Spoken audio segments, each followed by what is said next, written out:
அவனுடைய வார்த்தைக்கு நாம் செல்வதற்கு முன்பாக சிரம் தாழ்த்தி கண்களை மூடி ஜெபம் செய்வோம். கிருபையும் இரக்கம் நிறைந்த எங்கள் ஆண்டவராக இயேசு கிறிஸ்து, இந்த நாளில் என்னுடைய வார்த்தையை நாங்கள் கேட்க இருக்கிறோம். இந்த நாளில் அடியான் மூலமாக பிரசங்கம் பண்ண இருக்கிற தேவ வார்த்தை பரிசுத்தாவியால் ஏவப்பட்டு ஜனங்களுக்கு மாத்திரமல்ல, முகநூல் மூலமாக, ஒலிபரிக்கும் மூலமாக, யூடியூப் மூலமாக பார்க்குற ஜனங்கள் ஒரு மாற்றத்தை அடைந்து கிறிஸ்துவுக்குள் வளர உதவி செய்யுங்க. பிதா குமாரன் பரிசுத்தாவின் நாமத்தில் வேண்டுகிறேன் பிதாவே, ஆமென். அல்லேலூயா. அன்பான தேவ பிள்ளைகளே, ஆண்டவராக இயேசு கிறிஸ்து இந்த உலகத்திற்கு வந்து மனிதனை மீட்டெடுத்தார் என்று பார்க்கிறோம். யோவான் 3ஆம் அதிகாரம் 17ஆம் வசனத்தை வாசிப்போம். யோவான் 3ஆம் அதிகாரம் 17வது வசனத்தை வாசிப்போம். அல்லேலூயா. உலகத்தை ஆக்கினிக்குள்ளாக தீர்க்கும்படி தேவன் தன்னுடைய குமாரனை உலகத்தில் அனுப்பாமல் இயேசுவாலே உலகம் ரட்சிக்கப்படும்படியாக பிதாவானவர் தன்னுடைய குமாரனை அனுப்பினார். அப்ப இந்த உலகம் பாவத்தில் மூழ்கி கிடக்கிறது என்பதை பிதாவானவர் அறிந்திருக்கிறார். அந்த கடைசி புத்தகம் மல்கியா காலம் இருந்து மத்தேயு புத்தகத்தை, அதற்கான இடைப்பட்ட காலம் எத்தனை வருடம் பார்த்தீங்கன்னா 400 வருட காலங்களாக மனிதனோடு பிதாவானவர் உறவாடாதபடி இருந்தார். ஆமென். அன்றைய நாளே மோசேயோடு பிதாவானவர் பேசி 10 கற்பனைகளை கொடுத்து கானான் தேசத்திற்கு அழைத்து செல்லும்படியாக பிதாவானவர் பேசிக் கொண்டிருந்தார் என்று பார்க்கிறோம். ஆமென். அந்த 400 வருட காலங்களாக உலகம் இருளின் ஆதிக்கத்தில் பிடிபட்டு கிடந்தது. பிசாசினுடைய சிறையிருப்பிலே ஜனங்கள் அடைக்கப்பட்டு கிடந்தார்கள். ஆமென். அன்பான தேவ பிள்ளைகளே, உலகத்தில் உள்ள மனிதர்கள் ரட்சிக்கப்படும்படியாக, நீ ரட்சிப்படைந்தால்தான் உனக்குள்ள மனமாற்றம் இருக்கும். மனமாற்றம் அடைந்தால்தான் தேவராஜ்யத்திற்கு கொள்ள முடியும். ஆமென். தேவராஜ்யத்திற்கு செல்ல முடியும் என்று சொல்லப்பட்டிருக்கிறது. அப்ப ரட்சிப்பு என்ன மிகவும் முக்கியமான ஒரு காரியமாக காணப்படுகிறது. அப்ப ரட்சிப்பு எதனால வருது? உங்களுக்கு நீங்க எப்படி ரட்சிக்கப்படுகிறீங்க? என் கிருபை உன்னை விட்டு விலகாமல் இருக்கும். தேவனுடைய கிருபை இருந்தால் தான், அவருடைய இரக்கம் இருந்தால் தான் நீ ரட்சிக்க முடியும். எப்படி நீ இரக்கத்தை பெற்ற பிள்ளையா இருப்பாய்? அன்பான தேவ பிள்ளைகளே, உங்க பிள்ளைங்க இருக்கலாம். அதுல பார்த்தீங்கன்னா ஒரு பிள்ளை சேட்டை பண்ணக்கூடிய பிள்ளையாகும், தாய் தகப்பனுடைய வார்த்தையை கேட்காம இருக்கும். ஒரு பிள்ளை என்ன செய்யும்? அப்பா அம்மா பேச்சுக்கு கீழ்ப்படிந்து நடக்கும். அப்போ உங்களுடைய பிரியம் யார் மேல இருக்கும்? யார் உங்களுக்கு கீழ்ப்படி? செல்ல பிள்ளை என்று சொல்லப்படுகிறீர்கள். ஆமென். செல்ல பிள்ளையா யாரை வச்சிருப்பீங்கன்னு பாருங்களேன். அப்ப உங்களுடைய வார்த்தையை, உலகப்புறமான தகப்பன் சொல்கிற வார்த்தைக்கு கீழ்ப்படிந்து நடக்கிற பிள்ளைகள் மீது உங்களுடைய கிருபை இருக்குது, அன்பு இருக்குது. அப்ப கீழ்ப்படிமை, அங்கே பிதாவானவருக்கு இயேசு கிறிஸ்து கீழ்ப்படிந்ததை போல நீ ரட்சிக்கப்பட வேண்டும் என்றால் தேவ கிருபை அவசியமாயிருக்கிறது. கிருபைக்கு முதல்ல கீழ்ப்படிதல் அவசியம். ஆண்டவர் என்ன சொல்றாரோ அதன்படி செய்யணும். ஆமென். அல்லேலூயா. யோவான் புத்தகம் 1ஆம் அதிகாரம் 16வது வசனத்தை வாசித்து பார்த்தீங்கன்னா அதில் சொல்லப்பட்டிருக்கிறது. யோவான் புத்தகம் அவருடைய பரிபூரணத்தினால் நாம் எல்லோரும் கிருபையின் மேல் கிருபை பெற்றோம். அவருடைய பரிபூரணத்தினால. யாருடைய பரிபூரணத்தினால? இயேசு கிறிஸ்துவினுடைய பரிபூரணத்தினால. என்ன பரிபூரணம்? உனக்காகவே இயேசு கிறிஸ்து இந்த உலகத்திற்கு வந்தார். உன்னை ரட்சிக்கும்படியாக தான் வந்தார் என்று பார்க்கிறோம். 3:17 வாசித்து பார்த்தீங்களா? உலகத்திற்கு தன்னுடைய ஒரே பேரான குமாரனை அனுப்பியதன் நோக்கம் இந்த உலகத்தில் இருக்கிற மனிதன் ரட்சிக்கப்பட வேண்டும். அந்த பரிபூர்ணம். ஆமென். அவர் பரிசுத்தராய் இருந்தார். உன்னை ரட்சிப்படைந்து மீட்கப்பட வேண்டும் என்றால் அவர் பரிசுத்தமாக இருக்கணும். கன்னிமரியினுடைய வயிற்றிலே இயேசு கிறிஸ்து பரிசுத்தாவினால் கற்பம் தரித்தார். நீங்களும் நானும் பாவத்தினால் கற்பம் தரிக்கப்படுகிறோம். பிசாசினால் பிறக்கிறோம். பிசாசினால் பிறந்திருக்கிற நீ ஒருவன் ஜலத்தினாலும் ஆவியினாலும் பிறவாவிட்டால் தேவனுடைய ராஜ்யத்திலே பிரவேசிக்க முடியாது. ஆமென். அப்ப பரிபூர்ணப்பட்டு இருக்கிறார். அவருடைய பரிபூரணத்தினாலே நீ கிருபை பெற்ற பிள்ளையாக இருக்கிறாய். பரிபூர்ணம் என்ன அர்த்தம்? எல்லாத்தையும் செய்து முற்றுமர முடிஞ்சிருச்சு, அல்லையா? இயேசு கிறிஸ்து எல்லாவற்றையும் செய்து முடித்து விட்டார். சிலுவையில செய்து முடித்து விட்டார், பரிபூர்ணப்படுத்தி விட்டார். அதனால் நீ ரட்சிக்கப்பட்டிருக்க. அப்போஸ்தலர் புத்தகம் 15ஆம் அதிகாரம் 11ஆவது வசனம். அப்போஸ்தலர் புத்தகம் 15ஆம் அதிகாரம் 11ஆவது வசனத்தை வாசிங்க. 15-11. கர்த்தராகிய இயேசு கிறிஸ்துவினுடைய கிருபையினாலே அவர்கள் ரட்சிக்கப்படுவது எப்படியோ அப்படியே நாமும் ரட்சிக்கப்படுவோம் என்று நம்பியிருக்கிறோம். அன்றைய நாளே கர்த்தராகிய இயேசு கிறிஸ்துவினாலே ரட்சிக்கப்பட்டிருக்கிறார். இயேசு கிறிஸ்து நன்மை செய்த மனிதனாய் சுற்றி திரிந்தார். குருடரின் கண்களை திறந்தார்.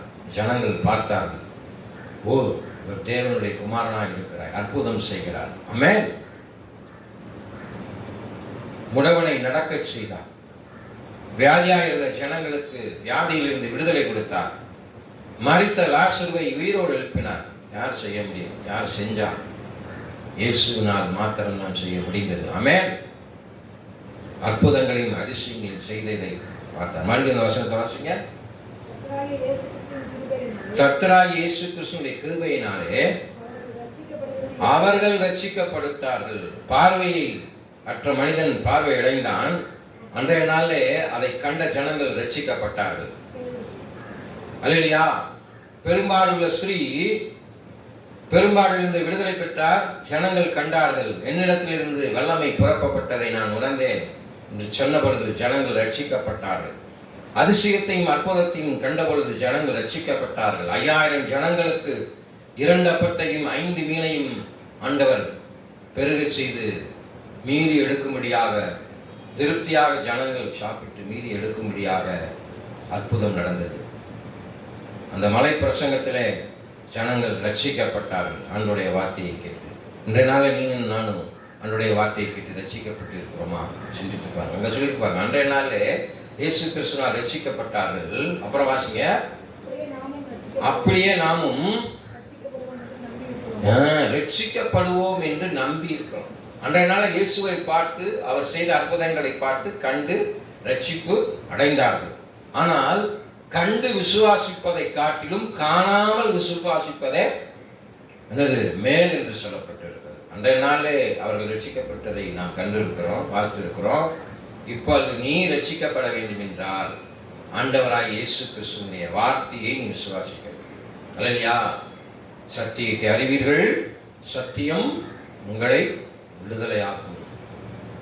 உலகத்தை ஆக்கினிக்கு தீர்க்க வராமல் உலகத்தை ரட்சிக்கும்படியாகவே வந்தார். ஆகையினால அன்றைய நாளில் இயேசு செய்த அற்புதத்தை பார்த்து ரட்சிப்படைந்ததை கண்டு நாங்களும் இன்னைக்கு ரட்சிக்கப்படும்படியாக வாழ்க்கையை நான் விசுவாசிக்க வேண்டும். ரட்சிப்பு தேவனுடைய கிருபையினால் கிடைக்கும் என்று நீங்கள் விசுவாசிப்பீர்களானால் நிச்சயமாக ரட்சிக்கப்படுவீர்கள். 2 கொரிந்தியர் புத்தகம் 6ஆம் அதிகாரம் 1-2 வாசிங்க. 2 கொரிந்தியர் புத்தகம் 6ஆம் அதிகாரம் 1-2 ஆகிய வசனங்களை வாசிப்போம். தேவனுடைய கிருபையை நீங்கள் விருதாவாய் பெறாதபடிக்கு உடன் வேலையாட்களாகிய நாங்கள் உங்களுக்கு புத்தி சொல்கிறோம். அனுகிரக காலத்திலே நான் உனக்கு செவி கொடுத்து இரட்சணிய நாளிலே உனக்கு உதவி செய்தேன் என்று சொல்லி இருக்கிறாரே. இப்பொழுதே அனுகிரக காலம், இப்பொழுதே இரட்சணிய நாள். ஆமென். இப்பொழுதே இரட்சணிய நாள். அல்லேலூயா. மனம் திரும்புங்கள், பரலோக ராஜ்யம் சமீபமாயிருக்கிறது. ரட்சிக்கப்படும்படியான நாள் இன்னைக்கு உங்களுக்கு. இந்த நாளிலே அன்பான தேவ பிள்ளைகளே, இதை பார்த்து கொண்டிருக்கிற சகோதர சகோதரிகளே, ஆலயத்துக்குள்ளாக அமர்ந்திருக்கிற தேவ பிள்ளைகளே, ஒலிபெருக்கு மூலமாய் ஆலயத்திற்கு வெளியாகவும் இல்லங்களிலே வீடுகளிலே அமர்ந்து நீங்கள் கேட்டுக்கொண்டு இருப்பீர்களால் தேவனுடைய இரட்சணியத்தினுடைய நாள். இன்றைய நாள் மனம் திரும்புங்கள், பரலோக ராஜ்யம் சமீபமாக இருக்கிறது. நீ ரட்சிக்கப்பட வேண்டும் என்றால் ஆண்டவருடைய வார்த்தையை கேட்டு மனமாற்றம் அடைந்து உன்னை முழுமையாக ஒப்புக் கொடுக்க வேண்டும் என்று இது இரட்சணியத்தின் நாள் என்று சொல்லப்பட்டிருக்கு. இரட்சணியத்தின் நாள் என்று சொல்லப்பட்டிருக்கு. இன்று நீ ரட்சிக்கப்படாவிட்டால் தேவ ராஜ்யத்திற்கு செல்ல முடியாது. This is the opportunity.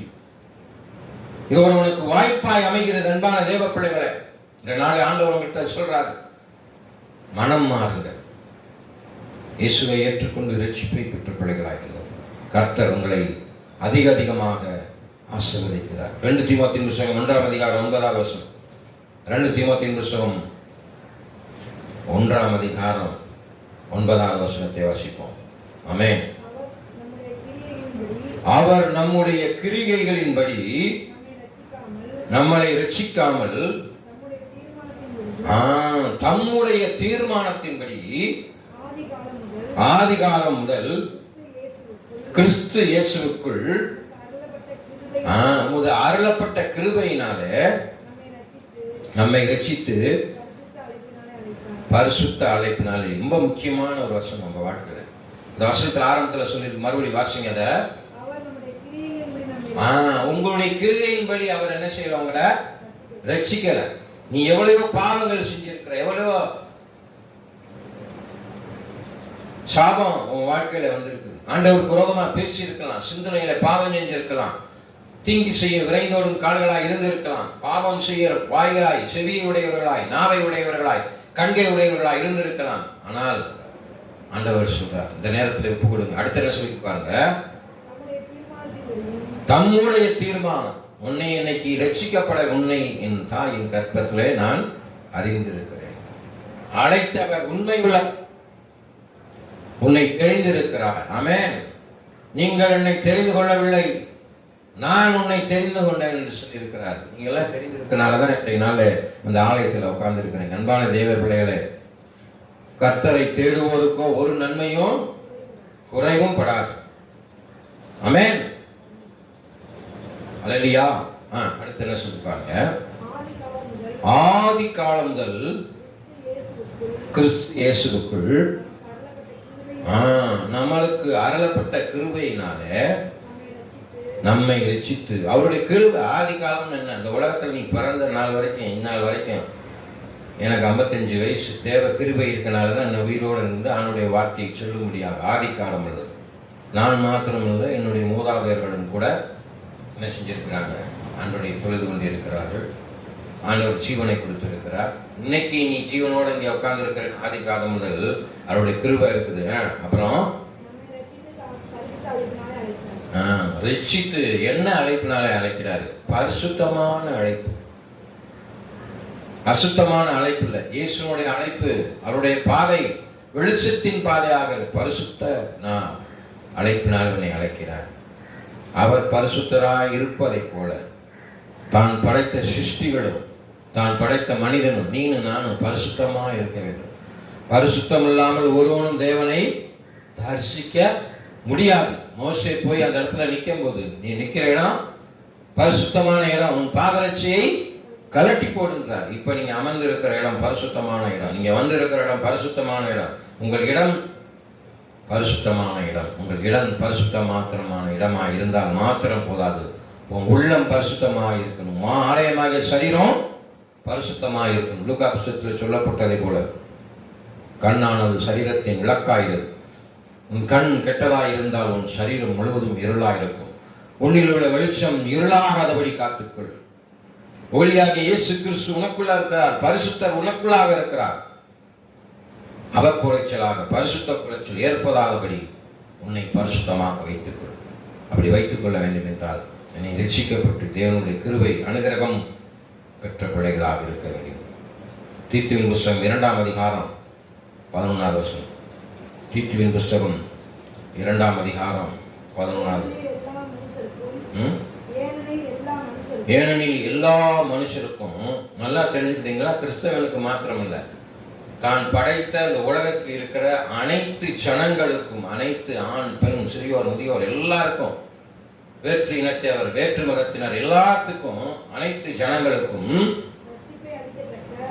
ரட்சிப்பை அளிக்கத்தக்க தேவ கிருபையானது என்னவாகுது? பிரசன்னமாகுது. எல்லா ஜனங்களும், இந்த உலகத்துல இருக்கிற மூளை முழுக்க எங்கும் இருக்கிற அனைத்து ஜனங்களுக்கும் கிருபை தேவன் மூலமாக, இயேசு மூலமாக பிறக்கப்பட்டிருக்கிறது, பிரசன்னமாயிருக்கிறது, உண்டாயிருக்கப்பட்டிருக்கு. அதான் சொல்லியிருக்கிறார். ஆக்கணிக்குள் தீர்க்க வராமல் உலகத்தில் உலகம் ரட்சிக்கப்படும்படியாக. உலகம் என்பது எதை குறிக்கிறது? உலகத்தில் வாழ்கிற மனிதர்களை, உயிரினங்களை குறிக்கிறது. ஆமென். ரட்சிக்கப்படும்படியாக. இல்லையா? மனிதர்கள்லாம் எந்தெந்த மிருகம் பரலோரை கட்டிட்டு இருப்போம். இல்லையா? யாராவது சொல்ல முடியுமா? இல்லையா? அன்பான தேவ பிள்ளைகளே, உங்களுடைய வீடுகளிலே நீங்கள் பிடித்தமாக நேசித்து பெட்டாக வைத்திருக்கிற 4 மிருகங்கள் பரலோராட்சிக்கு போக முடியாது. ஆமென். ஒன்று நாய், இன்னொன்று பூனை, இன்னொன்று பன்னி, இன்னொன்று மாடு. இந்த 4 பரலோகத்துக்கு போக முடியாது. அல்லேலூயா. அன்பான தேவ பிள்ளைகளே, நல்லா கவனிச்சுக்கோங்க.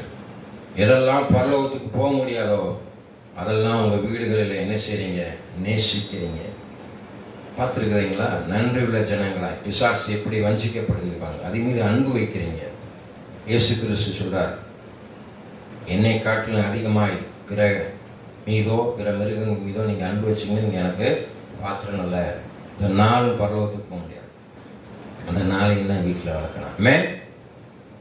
அன்பான தேவ பிள்ளைகளே, நீங்கள் ரட்சிக்கப்பட வேண்டும் என்றால் சொல்லப்பட்ட வார்த்தையின்படி நீ நடக்க வேண்டும். ஆமென். எபிரேயர் புத்தகம் 2ஆம் அதிகாரம் 9ஆம் வசனம்.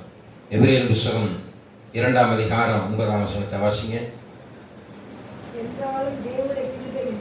என்றாலும் தேவனுடைய கிருபையினால் ஒவ்வொருவருக்காகவும் மரணத்தை ருசி பார்க்கும்படிக்கு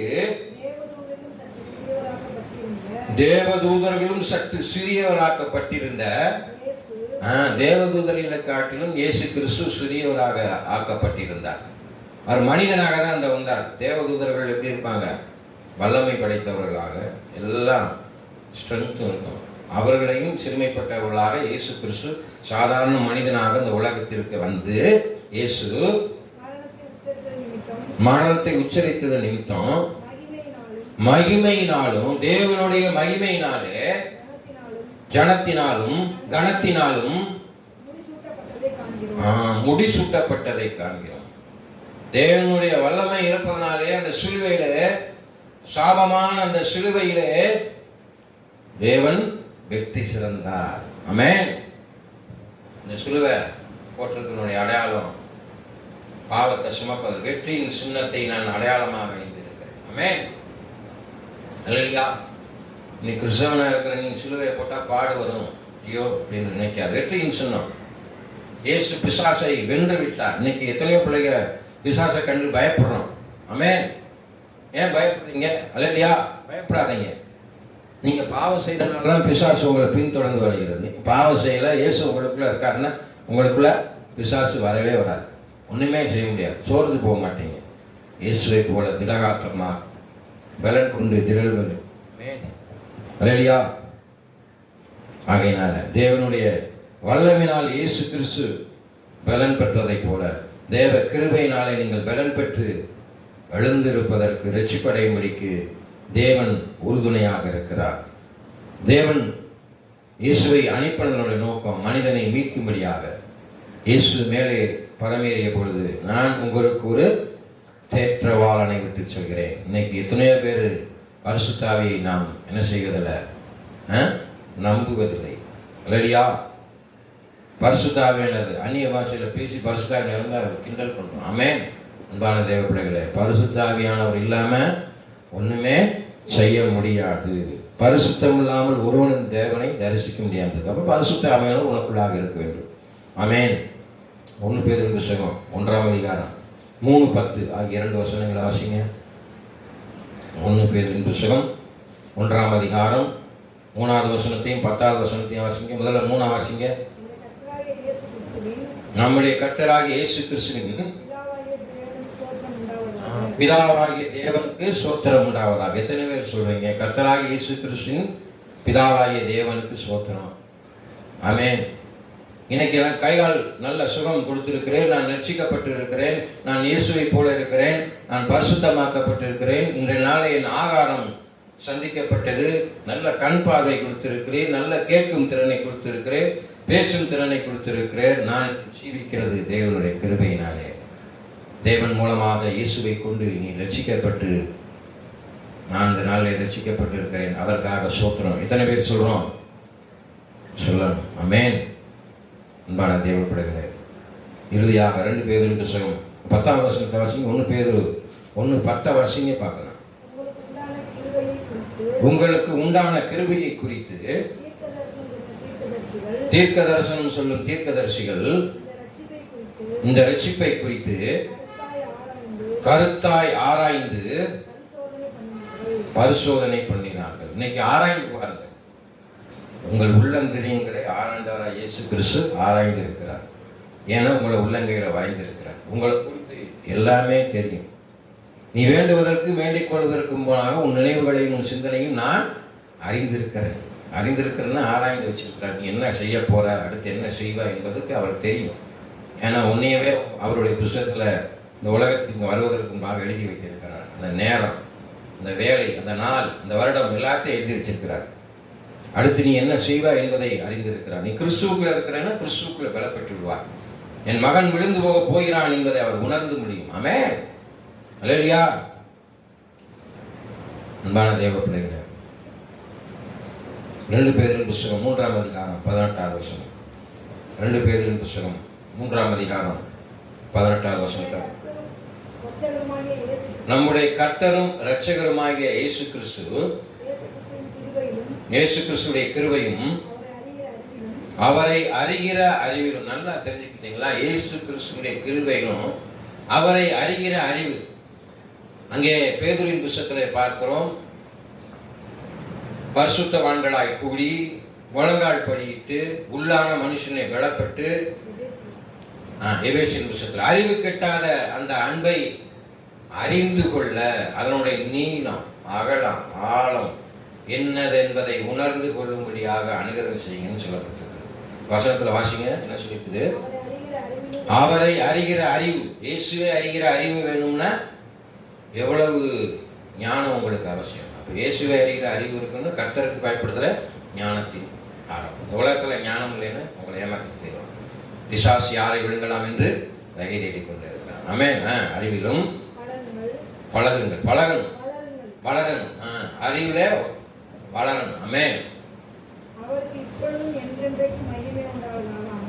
அவருக்கு இப்பொழுதுக்கும் எப்பொழுதுமே பிரசன்ட் பாசிட்டிவ்.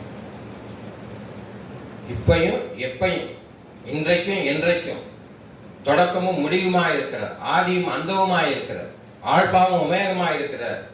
என்றென்றைக்கும் என்னவா இருக்கணுமா? என்னவா இருக்கணும்? மகிமை உண்டாகணும். மகிமை உண்டாகும்படியாக நீ தேவனுடைய கிருபை பெற்ற பிள்ளைகளாக கண்களை மூடி ஜெபம் செய்வோம். மகா இரக்கமும் கிருபை நிறைந்த எங்கள் ஆண்டவராக இயேசு கிறிஸ்து, நாளே தேவனுடைய கிருபை எங்களுக்கு மிகவும் அவசியம் என்பதை குறித்து நாங்கள் வேதத்தின் மூலமாக அறிந்து கொண்டு, யோவான் 3:17 சொல்லப்பட்டதை போல உலகத்தை ஆக்கணிக்குள் தீர்க்க வராமல் உலகத்தில் ரட்சிக்கும்படியாக இயேசுவை இந்த உலகத்தில் அனுப்பினீர் என்று நாங்கள் விசுவாசிக்கிறோம். தேவ கிருபையினால் ரட்சிப்பை பெற்ற பிள்ளைகளாய் தேவ ராஜ்யத்தை சுதந்திரித்துக் கொள்ள எங்களுக்கு உதவி செய்ய, உங்களுடைய வார்த்தையின்படி எங்களுக்கு நடக்க, உங்களுடைய கிருபையினாலும் உங்களுடைய பிரசன்னத்தினாலும் உங்களுடைய அறிவு கெட்டாத அந்த அன்பை அறிந்து கொள்ள எங்களுக்கு உதவி செய்ய வேண்டும் என்று இயேசுவின் நாமத்தில் வேண்டிக் கொள்கிறேன். சிவ தகப்பனே, ஆமென். என் ஆத்துமாவை கர்த்தரை சுற்றி, என் முழுமையர் பரிசு நாமத்தை சுற்றி, என் ஆத்துமாவை கர்த்தரை சுற்றி, கர்த்தர் செய்த சகல உபாரங்களை மறவாதே. ஆமென். நம் ஆண்டவராகிய இயேசு கிறிஸ்துவின் கிருபையும் பிதாவாகிய என்னுடைய அன்பும் பரிசுத்த ஆவியானவரின் இப்பொழுதும் சதா காலம் இருப்பதாக. ஆமென். கர்த்தர் தாமே உங்களை ஆசீர்வதிப்பார்.